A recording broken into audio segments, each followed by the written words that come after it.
For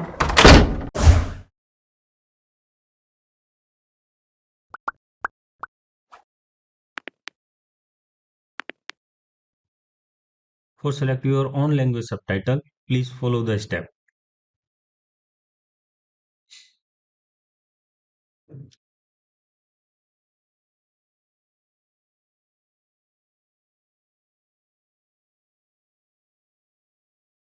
पिछले कुछ chapter में वीरे फिजिकल कैमरा को कंट्रोल करने वाले टूल के कॉन्सेप्ट को हमने जाना।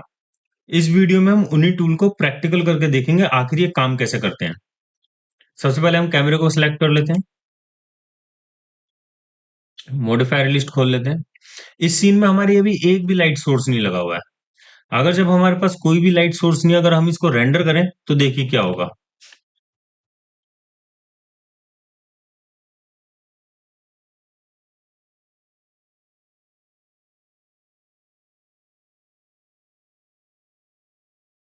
हमारा रेंडर कंप्लीट हो चुका है। क्योंकि हमने कोई भी लाइट सोर्स नहीं लगाया था यहाँ पर, तो इस रेंडर में कुछ भी नजर नहीं आ रहा है। चलिए इस विंडो को कैंसिल कर देते हैं। वैसे तो वीरे लाइटिंग के बारे में आने वाले चैप्टरों में विस्तार से बताया जाएगा, लेकिन इस सीन में लाइट सोर्स के लिए हम वीरे डोम लाइट का यूज करेंगे। उसके लिए क्रिएट पैनल में जो लाइट का टैब है, इस लिस्ट में से वीरे को सिलेक्ट कीजिए। यहाँ से वीरे लाइट को सिलेक्ट कीजिए। जनरल के अंदर टाइप में प्लेन की जगह आप यहाँ पर डोम को सिलेक्ट कीजिए। टॉप व्यू में जाइए, बाहर कहीं पे भी क्लिक करके लाइट को क्रिएट कर दीजिए। अभी हम लाइट के किसी भी पैरामीटर को सेट नहीं करेंगे। कैमरा व्यू में जाइए। अब इस सीन को रेंडर करके देखते हैं।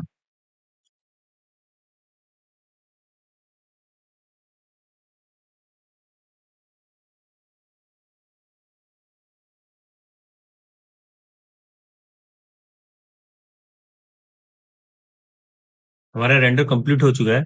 जैसे कि आपने पिछले रेंडर को देखा तो यहाँ पे कुछ भी नजर नहीं आ रहा था, लेकिन डोम लाइट लगाते ही हमारा इन्वायरमेंट विजिबल हो गया है।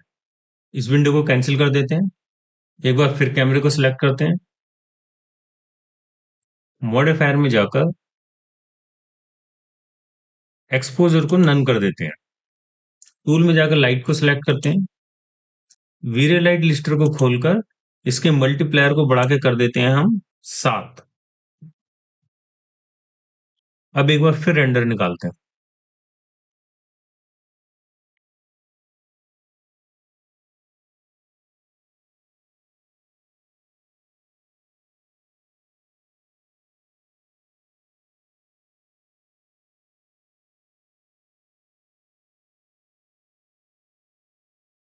हमारा रेंडर कंप्लीट हो गया है। अब इन दोनों इमेज को आपस में कंपेयर करके देखते हैं।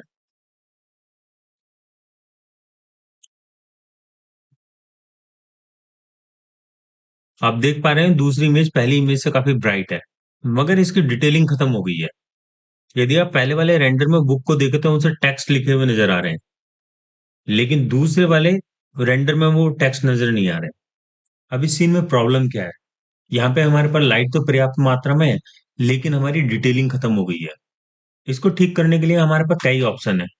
चलिए सबसे पहले इस विंडो को बंद कर देते हैं। कैमरे को सिलेक्ट करते हैं,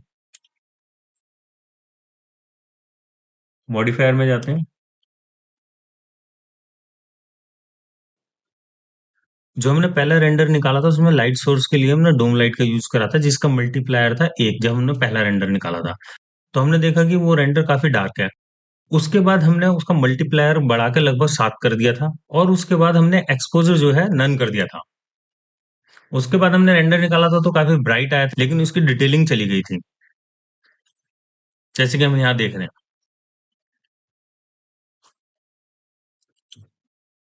अब इस बार हम एक और रेंडर निकालते हैं जिसमें एक्सपोजर हम ऑन करेंगे और कोई भी सेटिंग नहीं छेड़ेंगे। अब हम जानते हैं कि हम मल्टीप्लायर हमने बढ़ा के कर दिया था 5, एक्सपोजर हमने अब ऑन कर दिया है। अब देखते हैं एक्सपोजर के साथ जब हमने मल्टीप्लायर भी बढ़ाया है लाइट का, तो किस तरीके का रेंडर आता है, फिर उसको आपस में कंपेयर करेंगे।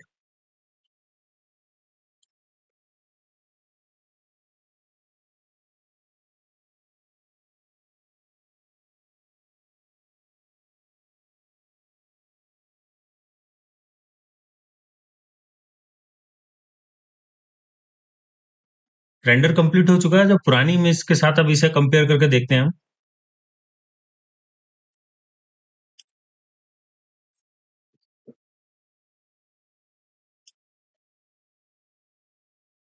हम यहाँ पे देख पा रहे हैं काफी डिटेलिंग वापस आ गई है। लेकिन हम यहाँ पे एक चीज नोट कर रहे हैं कि यहाँ पे थोड़ा सा लाइट की कमी है। इसको दूर करने के लिए हम लाइट सोर्स के मल्टीप्लायर को बढ़ाने के अलावा और कुछ कर सकते हैं क्या? चलिए इसके लिए एक्सपोजर के और कंट्रोलर्स को देखते हैं।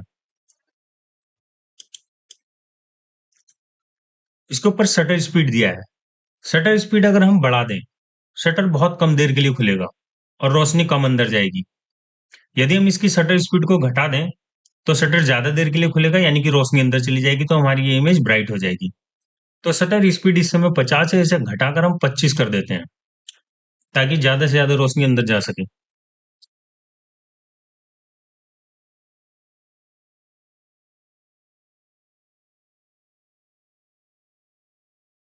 अब रेंडर करते हैं।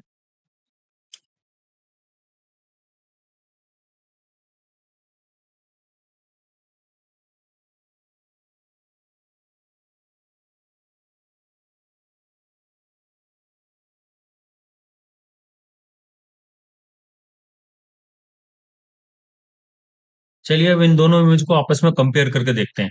ये हमारा पिछला रेंडर है और ये हमारा अभी वाला रेंडर है। आप ब्राइटनेस को इजीली नोटिस कर पा रहे होंगे। चलिए इस विंडो को अभी मिनिमाइज कर देते हैं, अगला ऑप्शन देखते हैं। शटर स्पीड को हम वापस 50 पर सेट कर देते हैं। पिछले रेंडर में हमने शटर स्पीड 25 रखी थी। यदि हम उसे और कम करते तो रोशनी कैमरे के अंदर और जाती और हमारी इमेज और ब्राइट हो सकती थी। इस बार हम एफ नंबर को घटाएंगे। 8 से हम इसे घटा के कर देते हैं 4 और देखते हैं हमारा रेंडर कैसे निकलेगा। हम रेंडर पिछले वाले रेंडर से कंपेयर नहीं करेंगे, जो हमने उससे पहले रेंडर निकाला था उससे कंपेयर करके देखेंगे, ताकि हम देख सकें कि शटर स्पीड जब हमने कम करी थी तब क्या फर्क पड़ा था और एफ नंबर जब हम कम कर रहे हैं तब क्या फर्क पड़ा है।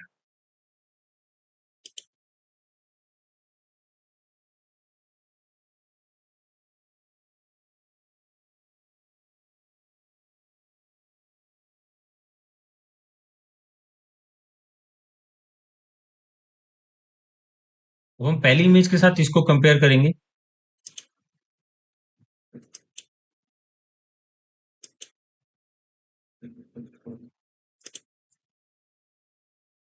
हम यहाँ पे देख रहे हैं, यहाँ पे ब्राइटनेस तो आ गई है, लेकिन आप ये गमले के नीचे के एरिया को देखेंगे तो आप देखेंगे यहाँ पे हमने कुछ डिटेलिंग मिस कर दी है। ठीक है, तो इसका मतलब ये होगा कि अगर हम एफ नंबर को 4 की जगह 6 करते, या हम शटर स्पीड को घटा या बढ़ाकर इसे कंट्रोल कर सकते हैं। चलिए देखते हैं इसके अलावा अगला ऑप्शन कौन सा है हमारे पास। इससे अगला ऑप्शन हमारे पास है फिल्म स्पीड या आईएसओ। एफ नंबर को हम वापस 8 पे सेट कर देते हैं। अगला रेंडर हम आईएसओ के अमाउंट को चेंज करने के बाद निकालेंगे। मौजूदा सेटिंग में जो रेंडर था वो एक बार मैं आपको दिखा देता हूँ। ये वो रेंडर था जो मौजूदा सेटिंग में था। आईएसओ के अमाउंट को चेंज करने के बाद जो हम रेंडर निकालेंगे उसे हम इसी इमेज के साथ कंपेयर करेंगे।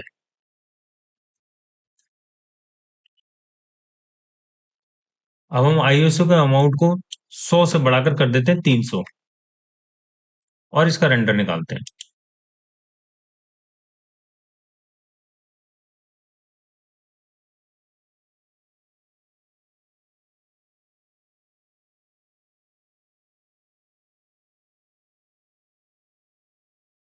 अब इन दोनों इमेज को हम आपस में कंपेयर करते हैं।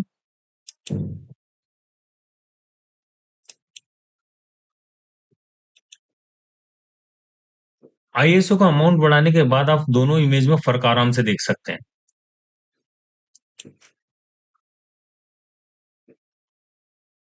एक्सपोजर को ऑन करने के बाद आप शटर स्पीड, एफ नंबर और आईएसओ के अमाउंट को चेंज करके आप अपनी इमेज के एक्सपोजर को कंट्रोल कर सकते हैं। इस वीडियो में इतना ही। यदि आपको ये वीडियो अच्छा लगा तो इस वीडियो को शेयर कीजिए, लाइक कीजिए और सब्सक्राइब कीजिए। और हाँ, जो नए बच्चे 3D मैक्स सीख रहे हैं उनके साथ ये वीडियो जरूर शेयर कीजिए। याद रखो, आप देश की इकाई हो। यदि आप अपनी स्किल बढ़ाते हो तो देश एक कदम आगे बढ़ जाता है।